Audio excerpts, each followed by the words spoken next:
Cuando mi propio hijo arrojó mi maleta bajo la lluvia y me gritó que no era más que un estorbo, algo dentro de mí murió esa noche. A los 72 años, me encontré temblando bajo un puente, viendo cómo la tormenta se llevaba el último fragmento de mi dignidad.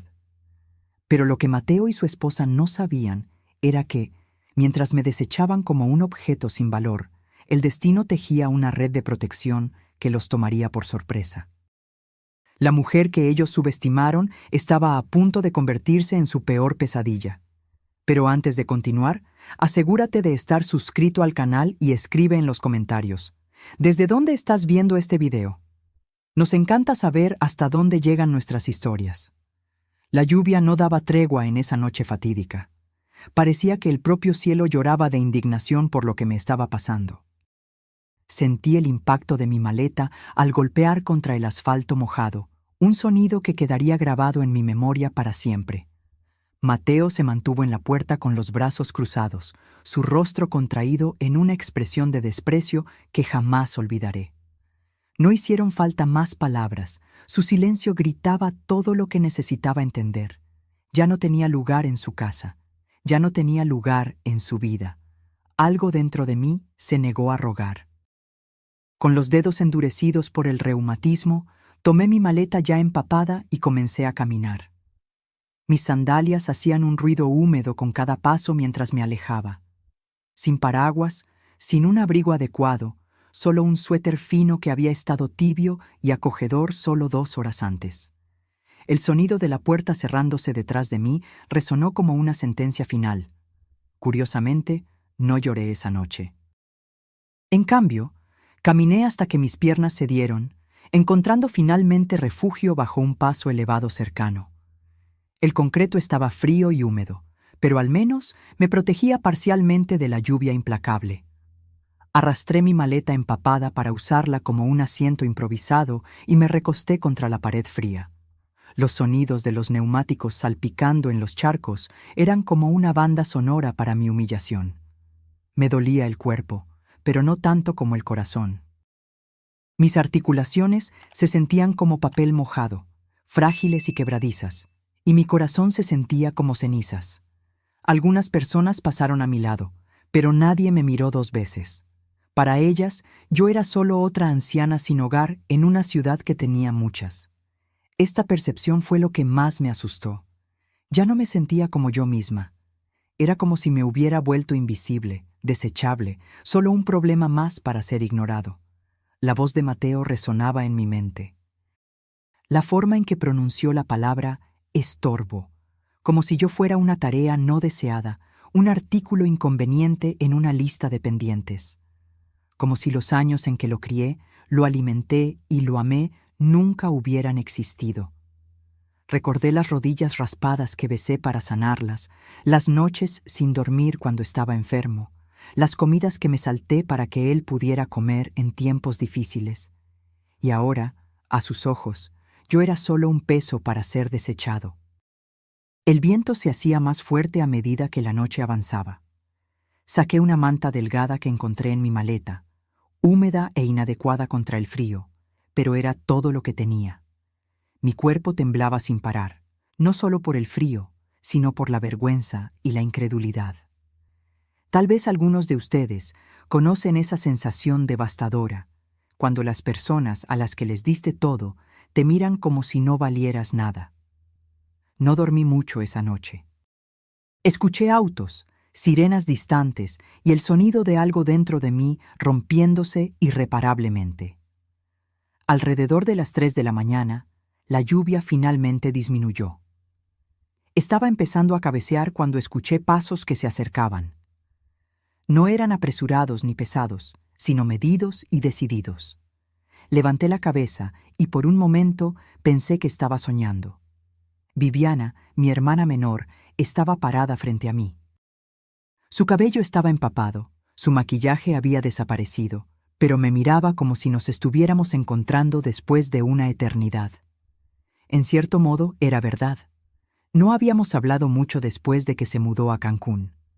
La vida nos separó. Complicaciones familiares, pequeños resentimientos que crecieron con el tiempo y el silencio. Pero allí estaba ella, como un milagro envuelto en un abrigo empapado y furia silenciosa. Inicialmente no dijo nada. Simplemente se arrodilló a mi lado, me apartó el cabello mojado de la cara y puso su mano sobre la mía. Ese fue el primer toque verdaderamente humano que sentí en semanas, tal vez meses. Me ayudó a levantarme sin decir una palabra, tomó mi maleta y me condujo a su auto de alquiler como si fuera lo más natural del mundo. Sentada en su auto, con el calefactor al máximo y una manta sobre mis hombros, intenté no derrumbarme. Me entregó un termo con té todavía caliente, con aroma a miel y menta. Le di un sorbo y sentí el primer atisbo de seguridad desde que fui expulsada de la casa de Mateo. No hablamos hasta que llegamos a la carretera principal.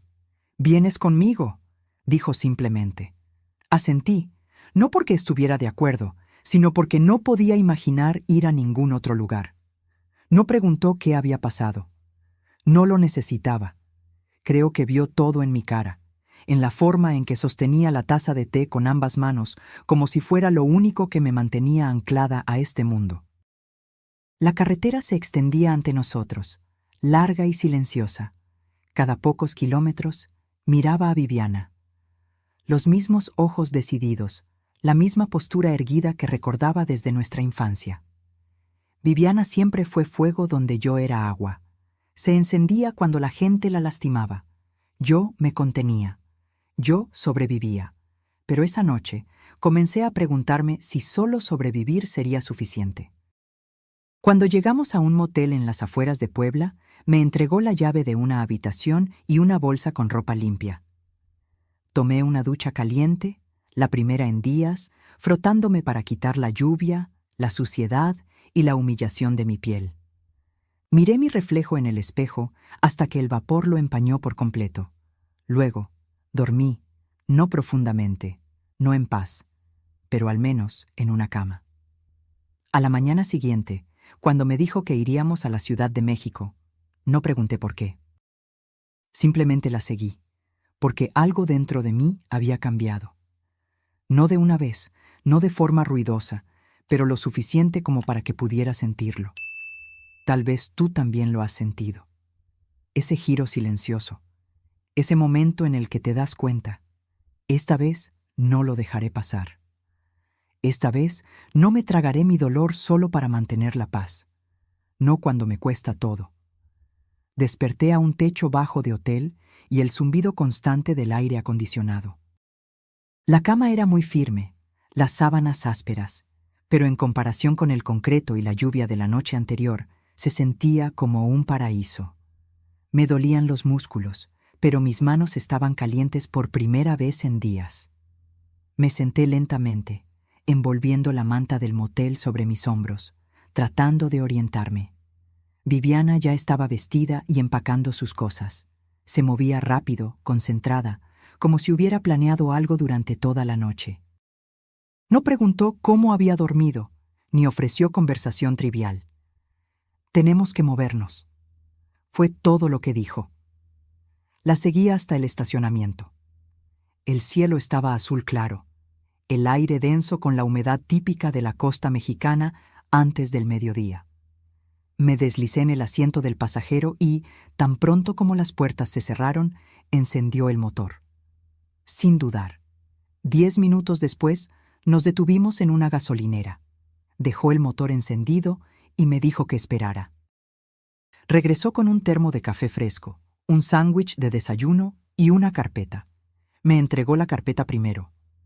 Dentro había el anuncio impreso de una propiedad en la Ciudad de México, un condominio de 2 habitaciones, vista al océano, completamente amueblado. El precio hizo que mi estómago se encogiera de la sorpresa. La miré, perpleja. «Este lugar es tuyo», dijo simplemente. «Lo compré esta mañana». No pude decir nada. Mi boca se abrió, pero no salió ninguna palabra. Mis manos sostenían la carpeta como si pudiera desintegrarse en cualquier momento. Viviana mantuvo sus ojos fijos en la carretera. «Ya transferí el dinero. Está a tu nombre. Sin hipoteca, sin trucos». Pasé la página. Había fotos, un balcón con vista al mar, una cocina con encimeras de granito, una habitación de invitados con un escritorio. Parecía el tipo de lugar donde alguien se quedaría 2 semanas en verano, no el tipo de lugar donde una persona como yo viviría permanentemente. En la última página había un recibo bancario, un depósito en una nueva cuenta de ahorros, $5 millones. Levanté la vista, aturdida. «Tus ahorros», explicó Viviana, sin apartar la mirada de la carretera. «Solo tuyos. Los guardé por años. No lo sabías porque no te lo dije. Ahora lo sabes». Me recosté en el asiento, la carpeta pesando en mi regazo, el café olvidado. Mis oídos zumbaban como si alguien hubiera detonado fuegos artificiales dentro de mi pecho. No podía formar un pensamiento completo. Los números estaban allí, en la página, demasiado grandes para ser ignorados, demasiado surrealistas para ser creídos. Volvió a meter el auto en la autopista. No dijimos nada durante un largo tiempo. Observé el paisaje pasar por la ventana. Centros comerciales, palmeras, restaurantes de carretera. Todo parecía normal, pero nada en mí se sentía normal. Algo había cambiado profundamente, y todavía no podía distinguir si era gratitud o vergüenza lo que sentía. Nos adentramos en una carretera más tranquila, estrecha y bordeada de imponentes palmeras. Después de unas cuadras, llegamos a una entrada con un portón cerrado. Viviana tecleó un código y el portón de hierro se abrió lentamente. Un guardia de seguridad nos saludó con un gesto, y ella respondió al gesto con naturalidad. El edificio tenía pocos pisos. Era de color crema con balcones blancos y un techo de tejas azules. Parecía sacado de una postal. Viviana estacionó en un lugar reservado cerca de la entrada, tomó mi maleta del baúl y la llevó adentro sin esperar. El vestíbulo olía a limón y a alfombra nueva. Una mujer en la recepción sonrió y le entregó a Viviana un paquete de bienvenida. Ella me señaló sin decir una palabra. La recepcionista me miró con una amabilidad que me recordó la forma en que las personas miran a los perros callejeros que desearían poder ayudar. Tomamos el ascensor en silencio. En el tercer piso, Viviana abrió la puerta del apartamento 3C y la abrió. Era más luminoso de lo que esperaba. Las paredes eran de un beige suave, el sofá gris claro. La luz entraba abundantemente a través de las puertas de vidrio corredizas que daban al balcón. Caminé hacia la barandilla y miré hacia afuera. El océano se extendía hasta el horizonte, fusionándose con el cielo.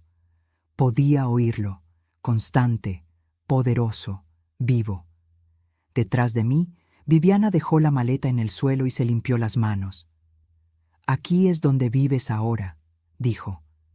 «Me quedaré en el apartamento de enfrente por un tiempo, así que no se te ocurra desaparecer».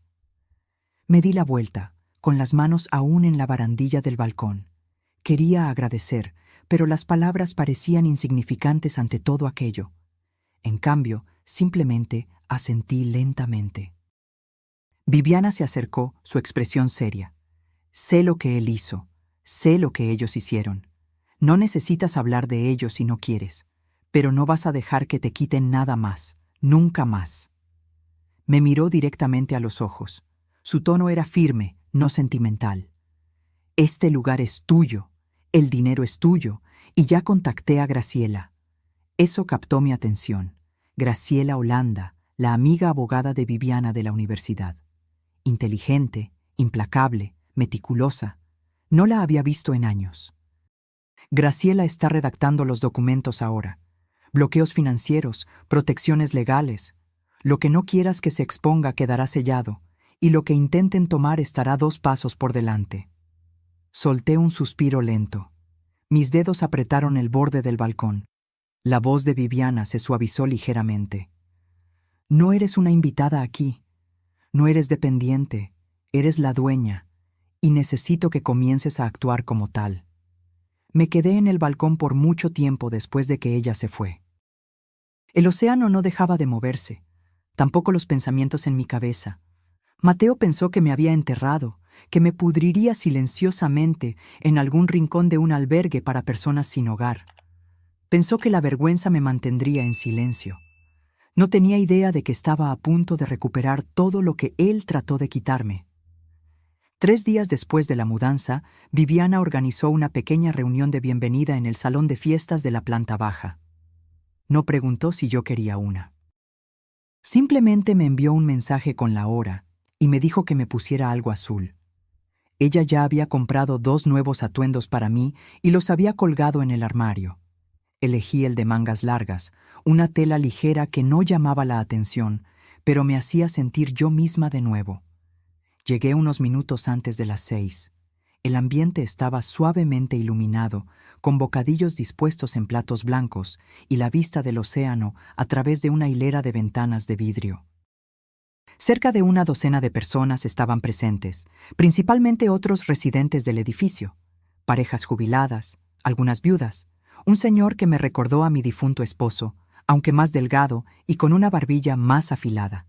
No registré la mayoría de los nombres, pero reconocí su calidez, del tipo que no pide demasiado pronto. Viviana se aseguró de mantenerme cerca. Me presentó con suficientes detalles para ser educada, nunca entrando en nada personal. Nunca mencionó lo que había sucedido. Nunca mencionó a Mateo. Solo le dijo a la gente que yo había venido a la Ciudad de México para un nuevo comienzo. Estaba cerca de la ventana, observando la luz desaparecer sobre el agua, cuando el guardia de seguridad del edificio entró por la puerta lateral. Hizo una ronda lenta por el salón. Luego se detuvo cuando me vio. 3C. Está al frente del de la señorita Viviana, ¿verdad?, preguntó, señalando el número de apartamento en mi etiqueta de nombre. Confirmé con un asentimiento. Ella es inteligente, no se le escapa un detalle. Tienes a una buena persona cuidándote. Bajó la voz. Quizás quieras estar atenta al movimiento en el pasillo. Tuvimos un reporte de alguien merodeando las cajas de correo tarde anoche. Sentí un nudo en el pecho, pero le agradecí por la advertencia. Viviana levantó su copa e hizo un brindis corto, diciendo solo que estaba feliz de que yo estuviera allí y que las segundas oportunidades merecían ser celebradas. La gente aplaudió y todo se sintió normal, hasta que noté que, al terminar su discurso, sus ojos se volvieron hacia la puerta que acababa de abrirse. Me di la vuelta y los vi, Mateo y Marisa. Él llevaba una camisa de vestir que rara vez se ponía, pero que esta vez estaba impecable. Marisa estaba en beige y dorado, con su cabello rizado suelto, sus tacones haciendo un suave clic mientras entraban en la sala. Sonrieron como si pertenecieran a ese lugar. Mi estómago se contrajo en un nudo. Viviana caminó directamente hacia ellos. No escuché lo que dijo, pero su lenguaje corporal dejó claro que no eran bienvenidos. No levantó la voz. No armó un escándalo, pero bloqueó su camino como una muralla infranqueable.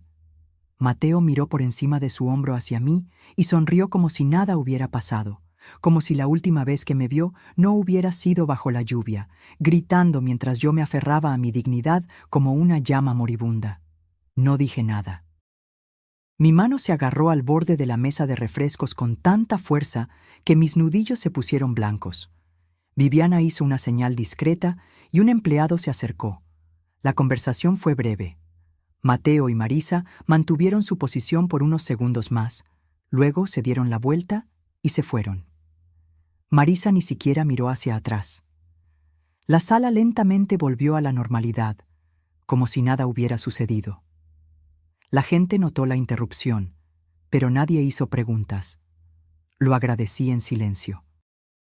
Viviana regresó a mi lado, tomó una fruta de la bandeja y dijo con calma: «Te dije que vendrían». Asentí.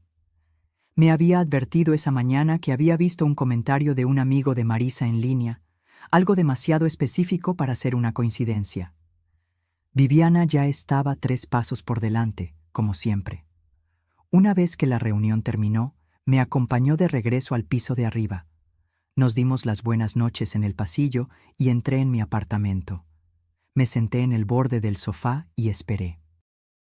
No por algo específico, solo esperé, como un animal que presiente el peligro. No habían venido a disculparse o a explicar. Vinieron a ver qué más podían conseguir. Pero ahora lo sabían. No estaba donde me dejaron. Ya no era la mujer que había salido a la tormenta con su maleta empapada. Estaba refugiada, protegida y ya no sola.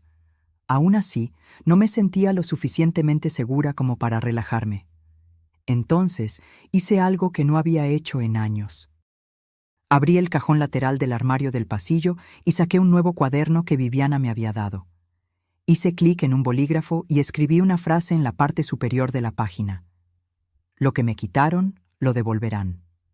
Dibujé una línea debajo y escribí 3 palabras: casa, nombre, poder. La fiesta había terminado. El telón estaba levantado y habían entrado al escenario pensando que aún controlaban la historia. Pero yo tenía el bolígrafo ahora y yo escribiría el resto. Viviana no perdió el tiempo. 2 días después de la fiesta, llamó a mi puerta a las 10 en punto, llevando una pila de sobres en una mano y su tablet en la otra. Su cabello estaba recogido en un moño austero, y su expresión me dijo que habíamos pasado la fase de las amabilidades. Desparramó todo sobre la encimera de la cocina y abrió la carpeta de arriba. Van a intentarlo de nuevo, dijo, pero esta vez no será a través del encanto, será legalmente. La observé colocar las páginas una por una. Cartas, correos electrónicos, capturas de pantalla, rastros digitales dejados por la actividad reciente de Mateo y Marisa. Viviana había contratado discretamente a un investigador privado para monitorear cualquier movimiento financiero o legal que involucrara mi nombre. Lo que descubrió fue sutil, pero inconfundible. Mateo había contactado a un pequeño bufete de abogados en otro estado, preguntando sobre transferencias de poder notarial y autorizaciones de cuidado para ancianos. Marisa estaba intercambiando mensajes con alguien sobre la contratación de un notario para documentación a domicilio. Viviana golpeó uno de los documentos con el dedo índice. Van a hacerlo parecer oficial, entregado en mano, personal. Creen que eres lo suficientemente amable como para firmar algo si vienen llorando. Me miró fijamente. Necesito que hagas exactamente lo que te diga. No discutí, no porque tuviera miedo, sino porque ahora comprendía algo que no había aceptado por completo antes. No se trataba de malentendidos o distancia emocional. Se trataba de control. Mateo y Marisa no querían ayudarme. Querían lo que creían que ya no merecía gestionar por mi cuenta. Esa tarde invitamos a algunos vecinos a tomar café. Nada formal, solo una reunión casual con bandejas de frutas y dulces. Suficientes personas para crear un ambiente social sin levantar sospechas. Viviana instruyó al portero que dejara subir a Mateo y Marisa si aparecían. Ella no los invitó, pero se aseguró de que alguien les informara. Luego, colocó un dispositivo de grabación debajo de la mesa lateral cerca del sofá y se sentó como si solo estuviéramos esperando a que cambiara el clima. Tomó menos de 20 minutos. Mateo llamó a la puerta. Abrí sin dudar. Él sonrió como si fuéramos viejos amigos reencontrándose. Marisa estaba detrás de él, sosteniendo una pequeña bolsa de regalo con papel de seda dorado saliendo por la abertura. Llevaba puesto un rosa claro y perlas. Lo habían ensayado meticulosamente. Mateo entró primero, con saludos efusivos y bromas sobre que estaban de paso. Marisa puso la bolsa en la mesa y sacó una lata de galletas caseras. Agradecí sin emoción. Viviana observaba en silencio desde su silla. Después de 5 minutos de conversación superficial, Mateo se inclinó hacia adelante, con las manos cruzadas. «Traje algo para que le eches un vistazo», dijo. Sacó una carpeta de su maletín y extrajo un documento grapado. La primera página tenía letras en negrita en la parte superior. Acuerdo de bienestar y propiedad familiar. Viviana echó un rápido vistazo al título y cruzó las piernas. Mateo deslizó los papeles por la mesa hacia mí. Solo algo para facilitar las cosas, para que podamos ayudar, coordinar asuntos médicos, facilitar el proceso en caso de que surja algo urgente. Sonrió de nuevo. Una sonrisa demasiado larga, demasiado forzada. Tomé la primera página y leí en silencio. El documento tenía 6 páginas. En el medio había un párrafo etiquetado como autorización de poder temporal, seguido de otro titulado cláusula de supervisión financiera. El lenguaje era cuidadoso, no abiertamente depredador, pero le daba a Mateo acceso total para actuar en mi nombre con respecto a decisiones médicas y financieras. También lo autorizaba a abrir y gestionar cuentas bancarias con acceso conjunto. Puse el papel en la mesa sin decir una palabra. Viviana se levantó, caminó hacia la cocina, tomó una segunda carpeta y regresó. De ella sacó un documento casi idéntico, pero este tenía una línea roja marcada en el medio. Esta es una copia de la versión que redactaste la semana pasada con ese asistente legal en la CMI, le dijo a Mateo. El correo electrónico original tiene una marca de tiempo. El lenguaje es palabra por palabra el mismo. El rostro de Mateo se congeló. Marisa permaneció en silencio, su máscara de dulzura comenzando a resquebrajarse. Viviana se volvió hacia mí. Adelante, pregúntales para qué es realmente esto. No necesité hacerlo. El silencio lo reveló todo. Viviana abrió la aplicación de grabación en su tablet y la dejó visible. Luego elevó la voz lo suficiente para que los vecinos pudieran escuchar. Quiero que todos sepan que este documento fue diseñado para quitarle los derechos financieros a Elvira bajo el pretexto de la asistencia. Esto es a lo que se parece la manipulación familiar. Mateo se levantó rápidamente. «No entiendes lo que estamos tratando de hacer», protestó. Marisa lo agarró del brazo con fuerza. Viviana se mantuvo absolutamente tranquila. «No, lo entiendo exactamente. Y el Estado de Guadalajara también. Y el Consejo de Ética. Y la comunidad que están tratando de impresionar con lágrimas falsas y galletas». La voz de Mateo flaqueó. «Estás armando un escándalo». Viviana se rió una vez, un sonido cortante. «¿Escándalo? No, esto es claridad». Se volvió hacia mí y asintió. Caminé hacia la mesa, tomé el contrato que trajeron y lo rompí por la mitad lentamente, manteniendo contacto visual con mi hijo. La sala se quedó en un silencio absoluto. Los vecinos dejaron de hablar.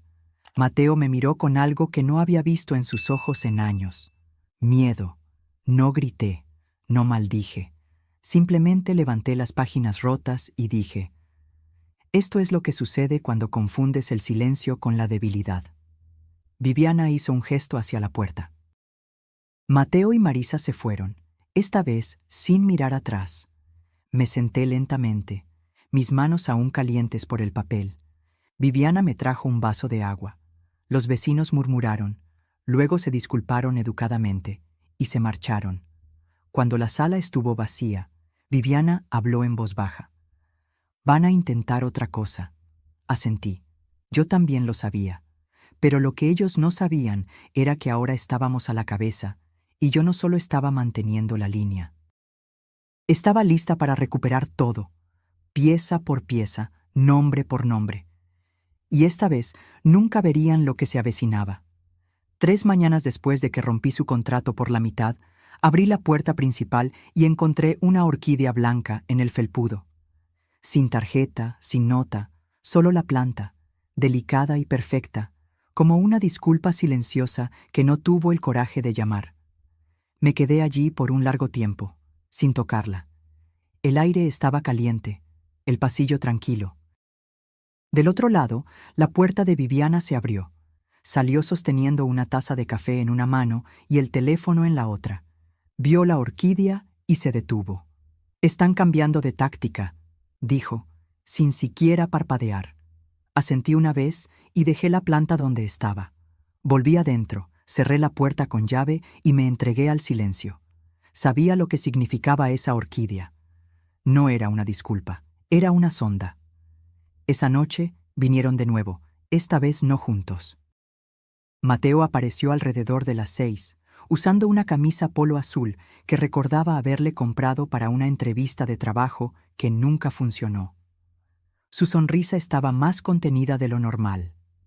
Llevaba una pequeña bolsa de papel del restaurante italiano de la calle principal. Dijo que imaginó que aún no había cenado. No abrí la puerta mosquitera. Se quedó allí por un rato, diciendo que me veía bien, preguntando si me gustaba el vecindario, afirmando que él y Marisa habían estado hablando, que se sentían terribles por cómo las cosas habían escalado. Dijo que me extrañaba. No dije nada. Eventualmente, dejó la bolsa en el banco cerca de la pared y se fue. Observé su partida sin moverme. A la mañana siguiente fue el turno de Marisa. Apareció poco antes del mediodía con una bolsa de compras y un libro debajo del brazo. Su tono era más ligero, casi casual, como si fuera algo que ella siempre hacía. No mencionó el contrato roto, no mencionó la fiesta. Solo dijo que quería pasar a verme, tal vez ayudar con las tareas del hogar, cocinar algo si yo estaba cansada. Solía llamarme por mi primer nombre. Ese día me llamó mamá. La observé por la mirilla hasta que se dio por vencida y se fue. Se llevó las compras con ella, dejó el libro. Una semana transcurrió así.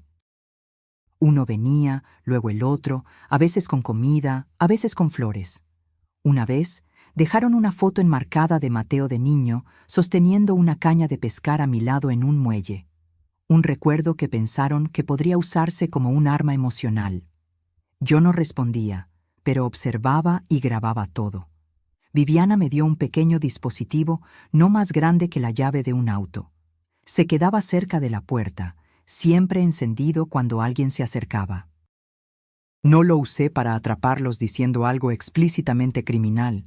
Lo usé para registrar el tono, las vacilaciones, los patrones, porque sus palabras no eran sobre la reparación, eran sobre el acceso. Cada conversación giraba en torno a la comodidad, la preocupación y, eventualmente, la logística, las cuentas, la planificación del final de la vida. El lenguaje de los ladrones que fingen ser cuidadores. Viviana recogió las grabaciones y las compartió con Graciela.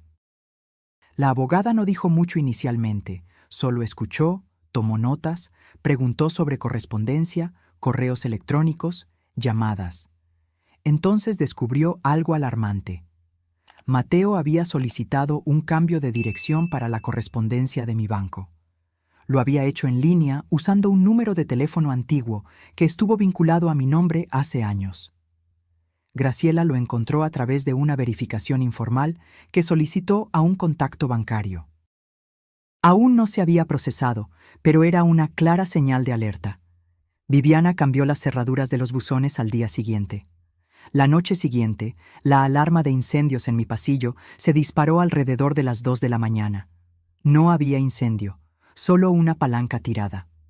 Ramírez, el guardia nocturno, revisó la cámara de seguridad y captó una figura borrosa pasando por el pasillo de servicio 20 minutos antes. No podía ver la cara, pero podía distinguir la chaqueta, la misma que Mateo usó en la fiesta. Le pedí a Viviana que llamara a Graciela de nuevo. Ella trajo una computadora portátil al día siguiente y me guió en la configuración de alertas digitales seguras. Cualquier intento de acceso a mis cuentas, cualquier inicio de sesión desde un dispositivo no reconocido, cualquier solicitud de archivo vinculada a mi nombre. Acepté todas las medidas. Le pregunté si creía que se habían rendido. Ella no respondió de inmediato. «Van a intentar la puerta trasera ahora», dijo finalmente. Pregunté qué significaba eso. «Van a intentarlo legalmente de nuevo, pero no directamente. Van a encontrar a alguien que lo haga por ellos, un notario, un testigo móvil, un asesor financiero que no conoce la historia completa». 2 días después, un hombre con pantalones de vestir y camisa con cuello llamó a mi puerta. Dijo que representaba a un grupo de planificación para ancianos. Afirmó que mi familia había solicitado una revisión rápida de mi plan patrimonial solo para asegurarse de que todo estuviera en orden. Sonrió como si fuera perfectamente normal que las mujeres de 70 y tantos años recibieran visitas sorpresa de extraños bien vestidos sosteniendo carpetas y documentos gubernamentales.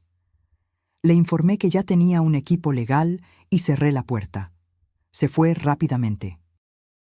Graciela presentó una queja formal a la mañana siguiente en la Oficina Estatal de Tutela Profesional de Guadalajara. Nada dramático, solo lo suficiente para crear un registro, un rastro documentado. Sabía lo que estaba pasando. Estaban tratando de hacerme parecer inestable, desorganizada, vulnerable. Porque si no podían hacerme firmar voluntariamente, intentarían probar que no tenía la capacidad para manejar mis propios asuntos. Esa noche, me senté en la mesa de mi cocina y volví a leer el título de propiedad del apartamento. Pasé los dedos sobre el sello en relieve.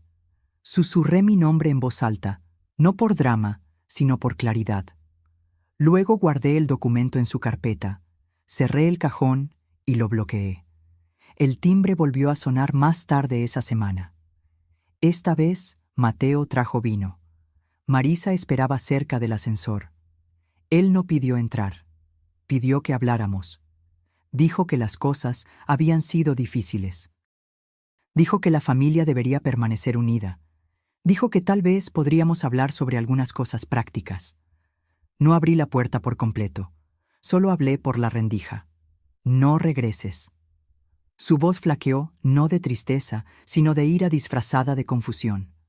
No respondí. Esperé. Se fue. Volví a la cocina, me senté e hice una lista. 3 columnas. Lo que intentaron, lo que falló, lo que nunca sería perdonado. Ya no me estaba defendiendo. Estaba documentando, preparando. La tormenta había pasado, pero el daño que dejó serviría como prueba, y yo sería la única en llevarla adelante, pieza por pieza, hasta que no les quedara nada que reclamar. Cuando llegó el sobre, vino en un paquete blanco simple, sin dirección del remitente, sin sello postal, solo deslizado por debajo de mi puerta como una amenaza silenciosa. Lo encontré temprano en la mañana mientras preparaba té, todavía medio dormida, mis sandalias arrastrando en el suelo frío. Al principio pensé que podría ser otra carta de disculpa o una tarjeta de una de las señoras del club de lectura, pero el peso me dijo otra cosa. No era suave, no era personal, era rígido, pesado por dentro. No era una carta. Eran 6 páginas impresas, grapadas. Cada página llena de lenguaje legal, diseñado para confundir, para intimidar. Habían contratado a un abogado, o al menos querían que yo lo pensara. La carta alegaba que, por razones de salud y seguridad, Mateo y Marisa estaban presentando una solicitud de revisión de tutela. Afirmaban tener evidencia de deterioro mental y que estaban preocupados por mi bienestar. Decían que mis recientes decisiones financieras habían sido erráticas y que podrían representar un peligro para mí y para otros. Me senté lentamente, volviendo a leer esa línea 3 veces. Decía que mis decisiones eran erráticas. Yo. La mujer que administró el presupuesto de una clínica de emergencia durante más de una década. La que se ocupó de facturas y disputas con proveedores mientras mi marido trabajaba por las noches. La que estiró 2 jubilaciones modestas durante una grave crisis de mercado. Y me llamaban inestable. No lloré. Me reí. Luego tomé el teléfono y llamé a Viviana. Al mediodía, Graciela estaba en mi puerta con una copia de la misma carta que también había sido enviada al bufete de Viviana. Intentaron enviarla allí también, probablemente esperando que ella entrara en pánico o me presionara para ceder. No comprendían quién era realmente Viviana. Graciela puso su computadora portátil en el mostrador y abrió un documento titulado Paquete de respuesta protectiva. El proceso ya estaba en marcha. Ella solo estaba insertando los elementos finales: transcripciones, fotografías, la grabación de audio de la visita de Mateo, copias de los cheques que me enviaron semanas antes con pequeñas anotaciones en las líneas de memo que decían cosas como «solo en caso de que necesites ayuda para decidir». Graciela leyó la carta con una calma estudiada, señalando frases claramente tomadas de plantillas legales en línea. Algunas de las afirmaciones ni siquiera se alineaban con la ley real de Jalisco. Carecían de detalles, la terminología estaba mal utilizada. Quieren asustarte, dijo Graciela. Esto no se trata de tu salud, se trata de control. Asentí. Todavía no necesitábamos presentar nada oficialmente, pero Graciela contactó a una amiga en la oficina del tribunal para registrar preventivamente todos los materiales. Si surgía algo formal, estaríamos preparadas. Al final del día, Viviana había enviado una respuesta formal, redactada como una cuchilla envuelta en terciopelo, cálida pero firme, el tipo de carta que no solo refuta. Ella advertía. Entonces hice algo que no había planeado. Llamé a mi médico, no porque estuviera preocupada, sino porque quería registros oficiales. Programé un examen cognitivo completo y un panel de bienestar, programado para esa misma semana. Los pasé todos con creces. Presión arterial estable, reflejos firmes, memoria aguda, velocidad de procesamiento incluso más rápida que la de la mayoría de las personas con la mitad de mi edad. 2 días después, los resultados estaban en una carpeta en las manos de Graciela. Le pedí que hiciera 3 copias. Le envié una a Mateo. Sin nota, solo el informe. Pasó una semana, luego 2.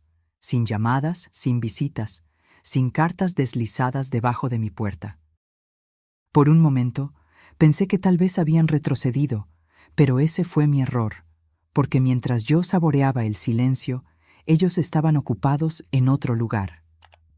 Viviana recibió la alerta primero. Había configurado un sistema de monitoreo a través de la oficina del registro de la propiedad.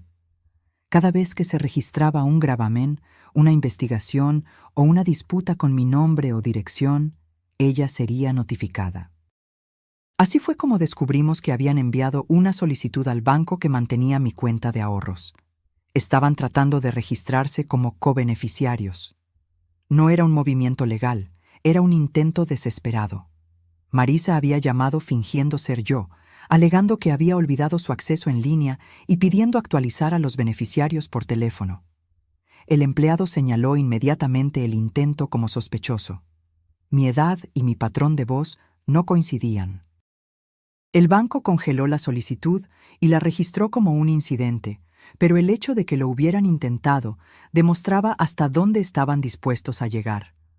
Ya ni siquiera les importaba lo desesperados que parecían. Miré el informe del banco durante un largo tiempo esa noche. No con ira, solo con una quietud contemplativa. Esto ya no se trataba de dinero. Se trataba de borrarme. Querían mi libertad, mi dignidad, mi nombre en el papel con tinta junto al de ellos. La prueba de que tenían poder, de que yo los necesitaba. Viviana y Graciela se encargaron de que todas las cuentas fueran legalmente blindadas con supervisión de terceros. Sin nuevos nombres, sin beneficiarios no autorizados. Todo sería transferido a una fundación si algo me pasaba, una que ya había creado discretamente meses antes. No se trataba de venganza, se trataba de asegurar que nadie pudiera controlarme de nuevo. Más tarde esa semana, Graciela me entregó otro sobre, más grueso que el anterior. Dentro había 2 declaraciones juradas, una de mi antiguo casero y otra de un vecino.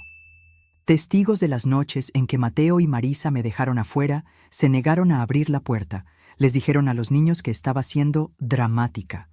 También había una declaración autenticada de la enfermera de la comunidad que vio mis hematomas cuando me caí. Ella confirmó que nadie de mi familia apareció para recogerme en la clínica de urgencias. Ellos querían construir un caso en mi contra. Yo ya estaba construyendo una muralla a mi alrededor, ladrillo a ladrillo, documento a documento, verdad por verdad, y cada página era más contundente que la anterior. Había una frase en el resumen de Graciela que se quedó conmigo. Los atacantes con motivos superficiales subestiman el poder de una larga memoria. Ella tenía razón. Yo lo recordaba todo. Y ahora el tribunal también. La ley también. Y pronto ellos también lo recordarían. La invitación vino de Mateo. Un mensaje de texto simple, corto y educado. Me preguntó si estaría dispuesta a venir a cenar a su casa el próximo domingo. Dijo que los niños me extrañaban. Dijo que les gustaría empezar de nuevo.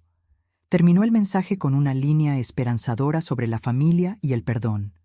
Miré esas palabras durante un largo tiempo, dejándolas que se asentaran. Yo sabía lo que era. Había visto el patrón formándose. Viviana lo había visto.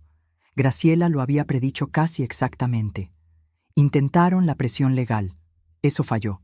El falso intento de tutela no prosperó. El truco del beneficiario fue descubierto y bloqueado, y ahora venía la ofensiva de Encanto. Aún así, acepté.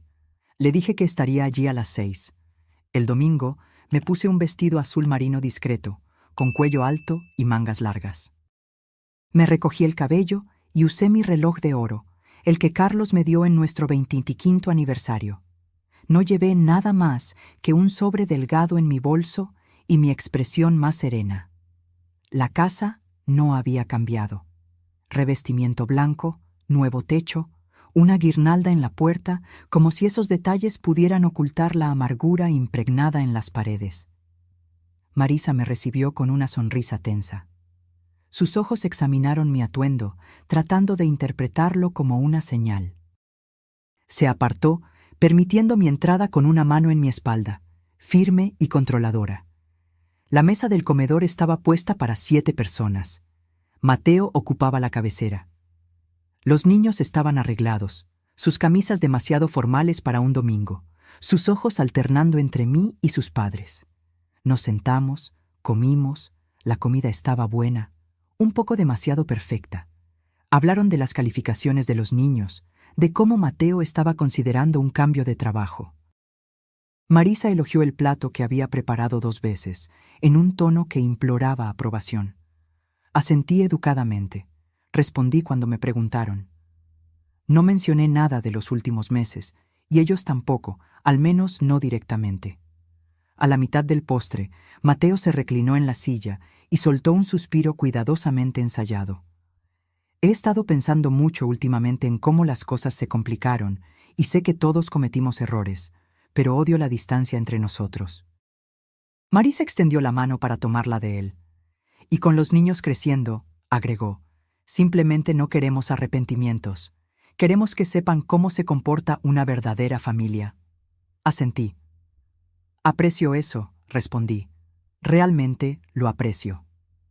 Sonrieron, y entonces Mateo, finalmente, llegó al punto. Me preguntaba, mamá, si en algún momento podríamos hablar sobre cómo seguir adelante, tal vez revisar algunas de las decisiones que se tomaron cuando las cosas estaban tensas, especialmente en lo que respecta a los asuntos patrimoniales. Ahí estaba, el guante de terciopelo retirado, revelando la mano que siempre había estado debajo. Dejé que el silencio se prolongara el tiempo suficiente. Luego tomé mi bolso y saqué el sobre. Claro, dije con calma, pero creo que es mejor que todos seamos perfectamente claros. Así que preparé algo. Deslicé el sobre por la mesa. Los dedos de Marisa se contrajeron antes de que pudiera controlar el movimiento. Mateo abrió el sobre. Dentro había un anexo legalmente autenticado. Delineaba el establecimiento permanente de la Fundación Elvira Ruiz, la organización sin fines de lucro que había formado oficialmente. Confirmaba que la casa donde ahora vivía, las cuentas bancarias, el fondo fiduciario, todo estaba legal e irrevocablemente vinculado a la fundación. Enumeraba a los beneficiarios: un programa de becas para madres solteras mayores de 60 años, un fondo de asistencia para víctimas de abuso de ancianos y un programa de asistencia médica comunitaria en nombre de Carlos. El rostro de Mateo se endureció. La sonrisa de Marisa se resquebrajó por los bordes. Miren, expliqué suavemente, yo también lo he pensado mucho, y me di cuenta de que no quiero pasar el resto de mi vida preocupada por quién se merece qué, o quién piensa que se ganó una parte de algo que nunca ayudó a construir. Mateo tragó saliva. Pude ver el calor creciendo detrás de sus ojos. Se estaba conteniendo, tratando de mantener la compostura. No los estoy cortando por completo, agregué, pero estoy eligiendo paz, claridad y protección. Nadie dijo nada. Los niños permanecieron inmóviles, confundidos, demasiado jóvenes para entender las corrientes subterráneas, pero lo suficientemente mayores para sentir la tensión que se instaló densamente en el aire. Me levanté lentamente. La cena estuvo deliciosa. Gracias. Marisa comenzó a hablar, pero las palabras tropezaron. Trató de sonreír de nuevo, pero se rindió a la mitad del camino. En la puerta principal, Mateo me siguió. ¿Esto es todo?, preguntó en voz baja. Seguí caminando. Mamá, dijo de nuevo, un poco más alto, un poco más cortante. Estábamos tratando de arreglar las cosas. Me di la vuelta finalmente. No, respondí con calma. Ustedes hicieron esto. Sus hombros cayeron como si, por primera vez, se diera cuenta de que no podía transferirme la culpa. No pensé que llegaría tan lejos, murmuró. Asentí. Esa es la cuestión con los límites. Una vez que los cruzas, no eres tú quien decide dónde terminan. Parecía querer decir más, pero cerró la boca. Viviana se acercó a mi lado. Deberíamos volver adentro. Y volvimos. Cuando el juez regresó, no dudó. Moción concedida. Los documentos falsificados fueron declarados nulos. El estatuto de la fundación fue protegido. Una recomendación formal fue enviada a la oficina del fiscal de distrito para una investigación más a fondo. Y con eso terminó, al menos a los ojos de la corte. Pero para mí era algo más profundo. Me había posicionado frente a un sistema que históricamente ignoró a mujeres como yo, descartó nuestras voces, asumió que éramos demasiado frágiles o confusas o demasiado emocionales, y yo había sido escuchada. No gané porque grité más fuerte. Gané porque me negué a apartar la mirada. Gané porque mantuve mis registros, dije la verdad y confié en el silencio para hacer su trabajo. Esa noche me senté en el balcón con Viviana y Graciela. Compartimos tarta de durazno y dejamos que la brisa marina entrara. No dijimos mucho. No lo necesitábamos. La verdad había hablado por nosotros, y por primera vez fue suficiente. 3 semanas después del veredicto, subí al pequeño escenario en el nuevo centro comunitario, sosteniendo un micrófono con manos que ya no temblaban. Delante de mí había casi 100 rostros. A algunos los conocía bien. A algunos los había ayudado a atravesar inviernos difíciles, divorcios prolongados o cumpleaños solitarios. A algunos nunca los había conocido, pero estaban allí porque la fundación los había alcanzado de alguna manera. Eso era suficiente. El espacio no era elegante. Sillas plegables, termos de café en mesas de plástico, algunos viejos ventiladores de techo zumbando arriba. Pero las paredes estaban recién pintadas y decoradas con fotos de nuestros programas. Mujeres aprendiendo oficios, voluntarios de cuidado a personas mayores abrazando a pacientes, niños riendo junto a cajas de donación cuidadosamente empacadas. No preparé un discurso formal. No quería montar un espectáculo. Solo dije la verdad. Esta organización nunca se trató de dinero. Comencé lentamente, haciendo una pausa para afirmar mi respiración. Se trataba de no ser borrada, de demostrar que la segunda mitad de la vida puede ser tan poderosa como la primera, tal vez incluso más. Aplaudieron, pero no dejé que el momento se prolongara. Le entregué el micrófono a Liana y salí del escenario. Ella representaba el futuro ahora. Su voz, su liderazgo, su energía. Yo había construido los cimientos. Ellos levantarían el resto. Después del evento, la gente se quedó. Algunos lloraron, algunos me abrazaron. Una mujer me entregó una nota que simplemente decía: «Gracias a ti, tuve el coraje de pedir la custodia de mi nieto». Guardé la nota en el bolsillo de mi abrigo y salí discretamente por la puerta trasera. Esa tarde, planté 3 nuevos manzanos en el borde de mi jardín. No sé si viviré para verlos dar fruto, pero plantar algo que tal vez nunca coseches es un acto de fe. No en ti misma, sino en el mundo que vendrá después de ti.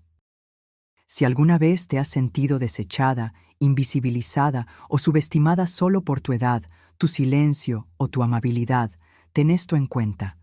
Todavía tienes el poder de trazar límites, de reclamar tu espacio, de plantar algo nuevo.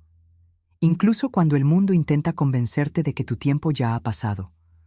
Mateo nunca volvió a contactarme. Durante mucho tiempo, imaginé alguna gran disculpa, una llamada emotiva, una carta llena de arrepentimiento, pero nunca llegó. En cambio, recibí un paquete de su abogado. Dentro había un término de acuerdo firmado, renunciando a cualquier reclamo restante sobre la fundación o las propiedades que aún estaban a mi nombre. Sin nota, sin explicación. Él había elegido el silencio en lugar de la redención. Lo acepté, no porque lo perdoné, sino porque ya no necesitaba nada de él. El capítulo de él en mi vida había terminado hace mucho tiempo. Simplemente no se había dado cuenta hasta que la puerta se cerró detrás de él. A la mañana siguiente, doné sus últimas pertenencias de la infancia a la tienda de segunda mano del refugio local. No por ira, solo por claridad. Algunas cosas no necesitan ser guardadas, necesitan ser liberadas. En los días siguientes, comencé a caminar todas las mañanas, 5 kilómetros al amanecer, a veces sola, a veces con vecinos que se unían a mí en un silencio respetuoso. Nunca hablábamos de lo que había sucedido. No lo necesitábamos. Habían seguido la historia desarrollándose en los periódicos, en la televisión, a través de comentarios susurrados en los pasillos del supermercado. Pero caminar a mi lado era una forma de respeto no declarado, y eso valía más que cualquier disculpa formal. Una mañana, en el sendero detrás del huerto, vi a una joven sentada en un banco con su hijo pequeño. Se veía exhausta, como si el mundo hubiera pesado sobre sus hombros durante demasiado tiempo. Cuando pasé, ella me llamó. «Eres Elvira, ¿verdad? ¿La mujer que luchó contra la familia?» Sonreí suavemente. «Soy Elvira, pero no luché. Solo me negué a desaparecer». Sus ojos se llenaron de lágrimas. «Gracias», susurró. Eso fue todo. No se necesitaron más palabras. Esa tarde, planté 3 nuevos manzanos en el borde de mi jardín. No sé si viviré para verlos dar fruto, pero plantar algo que tal vez nunca coseches es un acto de fe. No en ti misma, sino en el mundo que vendrá después de ti. Graciela nos visitó de nuevo ese fin de semana. Tomamos té, nos reímos de un segmento de noticias que había pronunciado mal su nombre y hablamos de organizar un taller de escritura para mujeres jubiladas la próxima primavera. «Las historias», dijo, «son lo último que no pueden robar». Cuando ella se fue, me quedé en la ventana observando el viento mover las hojas de los árboles. El tipo de viento que no derriba las cosas, sino que les recuerda que pueden mantenerse en pie. El golpe en la puerta llegó 3 meses después del veredicto. Abrí sin dudar. Olivia, la hermana de Marisa, estaba parada allí, luciendo más pequeña de lo que recordaba. «Se están divorciando», dijo sin preámbulo. No respondí. «Mateo está viviendo en un apartamento cerca del centro. Volvió a dar clases. Marisa está vendiendo la casa». Asentí, esperando que llegara al punto. Olivia parecía insegura, jugueteando con la correa de su bolso. «Los chicos preguntan por ti», dijo finalmente.